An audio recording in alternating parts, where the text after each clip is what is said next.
की तारीख थी जब शताब्दी आ रहा। अब सोचिए, मतलब आपके आदर्श हैं जेपी, वही जेपी जिनकी अधूरी क्रांति का नारा है और भावी इतिहास तुम्हारा है कहने वाले जयप्रकाश नारायण, और उन्हीं के गांव सिताबदियारा बलिया जिला में आपका जन्म हुआ। और वहां से लेकर यहां तक का सफर जिसमें आपने अनेकों रोल निभाए, संपादक वाला भी, एक नेता का भी, आपने जिंदगियों को भी करीब से देखा, और अब ऐसी हॉट सीट पर ये बैठते हैं। आप वो लम्हा सोचिए जब उपराष्ट्रपति धनखड़ जी ने इस्तीफा दिया और उसके बाद उपसभापति के तौर पर आपको वहां बैठना था और संसद चलानी थी। तो आप समझ सकते हैं कि चुनौतियां कितनी भी बड़ी हो, वो इनकी मीठी मुस्कान के सामने फीकी पड़ जाती हैं। शुरुआत कहाँ से करना चाहेंगे? वो पत्रकार वाला हिस्सा, क्योंकि हमने सोचा है कि एक पत्रकार, एक संपादक, प्रभात खबर जैसे अखबार के साथ आपने लंबा काम किया, उसको आपने कैसे गढ़ा, क्या सोच थी? क्योंकि वहीं से समझ में आएगा कि आज के संपादक और उस वक्त के संपादक के दिमाग में क्या वाकई फर्क होता है। बहुत संक्षेप में, चुनौतियां हर दौर की अलग अलग होती हैं अंजना जी। हमारे यहाँ बड़ा वेल डिफाइंड एक कथन है, काल, देश, काल और परिस्थितियां। देश का अर्थ भौगोलिक आकार से नहीं, उस दौर से है जब वो चुनौतियां जिस समय में होती हैं। तो हर समय की अपनी चुनौतियां होती हैं। हमारे जैसे युवा पत्रकारिता में आए ही जयप्रकाश आंदोलन से प्रभावित होकर, मैं जयप्रकाश जी के गांव का था। मुझे संयोग से अवसर मिला 19-20 वर्ष की उम्र में मैं टाइम्स ऑफ इंडिया ग्रुप के धर्मयुग में चयनित हुआ। वहाँ से फिर मैं रविवार में काम करने कलकत्ता गया। पर हमेशा मेरे मन में कशिश रही कि पत्रकारिता क्या सामाजिक परिवर्तन में कोई रोल प्ले कर सकती है क्या, और इसका अगर शक्ति स्रोत कोई था तो जयप्रकाश जी का जीवन था, जिन्होंने एक बिल्कुल गरीब घर से, कहूँ इस रूप में कि अमेरिका में जब उन्होंने पढ़ाई की तो अपने बूते नौकरी कर, होटलों में नौकरी कर, खेतों में श्रम करके वो अपनी पढ़ाई की और भारत लौटे, और कभी सत्ता की आकांक्षा नहीं की। तो उनका जीवन, उनके परिवार का जीवन बड़ा नज़दीक से हमने देखा। जब उन पर आरोप लगा तत्कालीन सत्ता पर बैठे ऊपर के लोगों ने, तो जिस रूप में वो व्यथित हुए, उनकी भावना से, निजी भावना से आहत होकर हम जैसे बिल्कुल युवा लोग आंदोलन में आए। तो हमें यह देखने की ज़रूर मन में ख्वाहिश रही कि क्या पत्रकारिता कोई रोल प्ले कर सकती है क्या।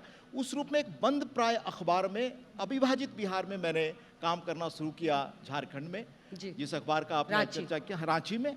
रांची को इसलिए मुख्यालय बनाया क्योंकि झारखंड का इलाका जहाँ आप रही हैं, वो आप जानती हैं कि बहुत ही सुंदर इलाका तो है ही, आदिवासियों का इलाका है, और उस पर लंबे समय से कहा जाता रहा कि ये उपेक्षित इलाका है, इसकी देखभाल अच्छी तरह नहीं हुई, इनको विकास का अवसर नहीं मिला।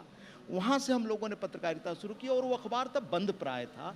वहाँ वेल इस्टेब्लिश कम से कम आधे दर्जन से अधिक अखबार थे, उनके मुकाबले अखबार खड़ा हो पाया। तो मैं मानता हूँ कि हमारी टीम की बदौलत, और हमेशा जो मेरा निजी अनुभव रहा कि मुद्दे महत्वपूर्ण होते हैं, व्यक्ति नहीं। हम लोगों ने कोशिश की कि उन मुद्दों को उठाएं, उन मुद्दों ने हमें ताकत दी कि हम नीचे से बिल्कुल ऊपर तक गए, और लगभग 27 से 28 वर्षों तक वहाँ मैंने पत्रकारिता की। वो देश के 6 महत्वपूर्ण अखबारों में से वो बना, और उसकी लगभग रीडरशिप 1 करोड़ से अधिक गई। 10 एडिशंस हम लोगों ने किए। उसके बाद फिर मैं राजनीति में आया। ये एक शब्द है हिंदी का, चटक। कहते थोड़ा सा तो हेडलाइन को चटक बनाना पड़ता है, तभी लोग पढ़ते हैं। आपका अनुभव ये कहता है? नहीं, मैं जैसे आपको बताऊं कि पहला टर्न अराउंड कैसे अखबार में हुआ, अगर आप पूछें मुझसे, तो 1990 अक्टूबर में, 89 मैं अक्टूबर में गया था। उस वक्त चुनाव हो रहे थे लगभग। उन दिनों रांची में एक घटना हुई, और तब बिहार जिन वजहों से जाना जाता था कि बिल्कुल कानून का राज वहाँ बिल्कुल नहीं है। एयरपोर्ट पे जहाँ कल आप जाती हैं, वहाँ एक कॉलोनी में एक महिला रहती थी, विधवा, आज भी मुझे नाम याद है, कुसुम। उसके घर डकैती हुई दिन में 3 बजे, और वो उनकी 2 लड़कियां साथ में रहती थी। जो भी घटनाएं हुई वो तो बात की हिस्सा है। मैं शाम में जब काम शुरू किया तो सब चीज़ों को खुद देखता था। तो एक छोटा सा, जैसे होता है अखबारों में, एक घटना के रूप में आ गई 4 लाइन की ऐसी घटना हुई। माना जाता था कि दुनिया में, ग्लोब में, या दिल्ली में, या राज्य की राजधानी पटना में जो वही हेडलाइन, वही फर्स्ट पेज पे खबर जा सकती है। हमने उस पर बहुत गौर किया। हमने कहा ना, एक व्यक्ति की इतनी पीड़ा कि एक एयरपोर्ट जैसे सिक्योर्ड प्लेस में दिन के 3 बजे डकैती होती है एक महिला, यानी एक सिटीजन को जो सिक्योरिटी का राइट स्टेट देता है, जिसके कारण स्टेट का गठन हुआ अगर नहीं है, तो ये खबर उसको मुख्य खबर बनाया। मैं बहुत संक्षेप में कहूं कि 2 महीना में वही वहां इलेक्शन का एजेंडा डिफाइन, वही वहां इलेक्शन का एजेंडा बन गया। उस पर राजीव गांधी जी अपने प्रचार में आए तो उनको बोलना पड़ा। तो ये मुद्दे की ताकत होती है, व्यक्ति की नहीं। और हमने ऐसे लगातार मुद्दे उठाए, पशुपालन घोटालों तक लेकर के अनेक का, और जिनको भी हम सब ने मुद्दा बनाया, अंजना जी फक्र के साथ कह सकता हूं कि जो भी बड़े मुद्दे हुए उनमें सुप्रीम कोर्ट से सबका कन्विक्शन हुआ।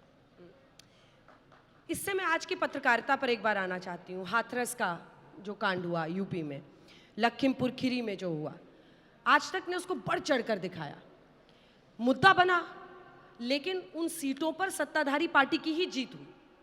इसको आप कैसे देखते हैं? मतलब कई बार ऐसे ऐसे मुद्दे होते हैं जिनको हम बढ़ चढ़ कर उठाते हैं, मतलब चाहे आप दिल्ली का ही निर्भया कांड ले लीजिए, लेकिन जनता उसके साथ कैंडल मार्च करने को तो तैयार हो जाती है, लेकिन वोट के मामले में मतलब जिस तरह की लोग उम्मीद कर रहे थे वैसा नहीं हुआ, सत्ताधारी पार्टी ही जीती। इसको आप कैसे देखते हैं? मैं भारतीय राजनीतिक संदर्भ में कह सकता हूं कि पॉलिटिकल एडुकेशन एक प्रोसेस है और समय लगता है।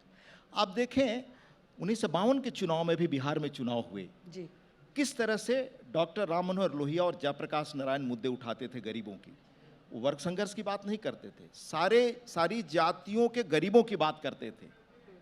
उस वक्त के उनके मुद्दे को देखिए, और वो मुद्दे आते आते 1967 में कांग्रेस की सरकार गई।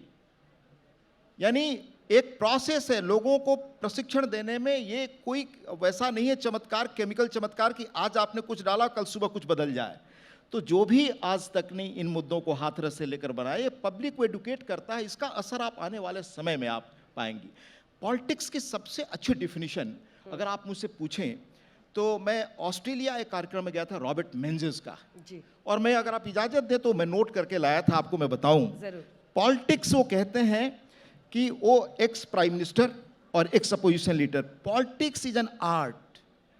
पॉलिटिक्स एक कला है जिसको नेग्लेक्ट किया है। It is only if art of politics succeeds then the science of politics will be efficiently studied and mastered. हमें उसको अध्ययन करना पड़ेगा। अभी मैं नागालैंड से एक कॉन्फ्रेंस से 3-4 दिनों पहले आ रहा था। एक युवा था बहुत, और वो किताबों का बड़ा शौकीन लड़का, नागालैंड का रहने वाला। उसने मुझे जाना तो कहा, सर एक चीज़ आपसे कहूँ। मैंने कहा बहुत बताओ। कहा कि आई हेट पॉलिटिक्स। हमने कहा बहुत अच्छा, हम देर तक बात करते आए। हमने कहा तुम चाहते हो कि आसपास की व्यवस्था अच्छी बने, तुम्हारा शहर अच्छा हो, यह प्रदूषण खत्म हो, तो ये कैसे होता? अल्टीमेटली पॉलिटिक्स जो है वो फेट तय करती है। पॉलिटिक्स समाज को दिशा देती है, और पॉलिटिक्स से ऊपर भी साहित्य है, उस पर मैं लौटूंगा। फिर कहते हैं वो Robert Menzies, I believe that politics is the most important and responsible civil activity to which a man may devote his character, his talents and his energy.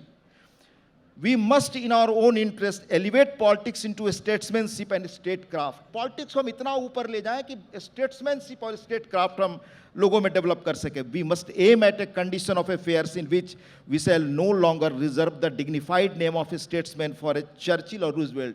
Anjana जी वो कहते हैं, but extends it to a lesser man who give honorable patriotic service in the public affairs.